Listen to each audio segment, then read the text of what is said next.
Isuna tinaulo dagiti lumugar. Nabuslon na parabol ti adama na naited kada ito yung lugar. Gapo kada ito'y naragsak dahil hinaldaw-aldaw o panagbiagda. Kemkas ti panagtulid ti aldaw, imay iti makunkuna at climate change. Ti kinabara ti maniyampo. Nagkasakit dagiti lumugar. Nang ato agurigor ti napasaranda. Nagliday dagiti lumugar. Saan na akaskas di sa lunadda. Awan amuda maiyagas, oray pa'y tinalaing nga albularyo na dagta lugar, kaya't dinaamo ti iyagas na. Nagiyatang, nagitatalda kadagiti bulbulong, ngam kaskas di nga saan, isuda analaingan.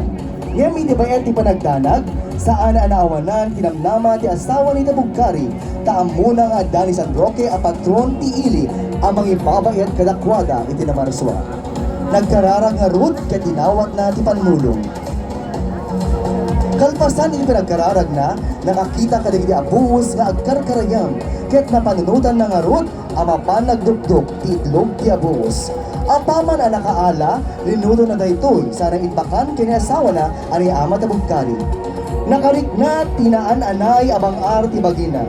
Tuluyan nga nalingan ti ama, ni ama Tabugkari. Kaputi na palaos aragsak ti asawa ni ama Tabugkari, inpadpadamag na nga di itlog ti abuhos, tinakaagas iti asawa na. Tinungpal nga ro digiti lumugar, ti padamag ti asawa ni ama Tabugkari. Ket nabanda indukdukan digiti masakit, akameng ti familyada. Nagyaman da iti Dios ana marswa, ket iti patron, ani San Roque. Ket inkarida iti bagbagida, nga agmulat da iti adwa kayo tapno maparabentaran ti panagkaro ti makunkuna climate change ken tapno adadupay ti panagpagumukan kadagiti buos amang ted naruay nga itlog ken taraon ken agas iti nagduma-duma a sakit.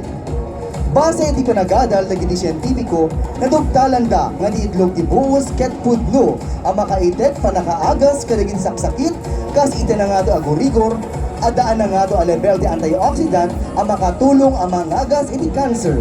Nabak ng iti protina ken saan anang nga to iti fat content na. Ngarod kagayem ken kakabsat intay imatangan ti pileg ti itlog ti abuos.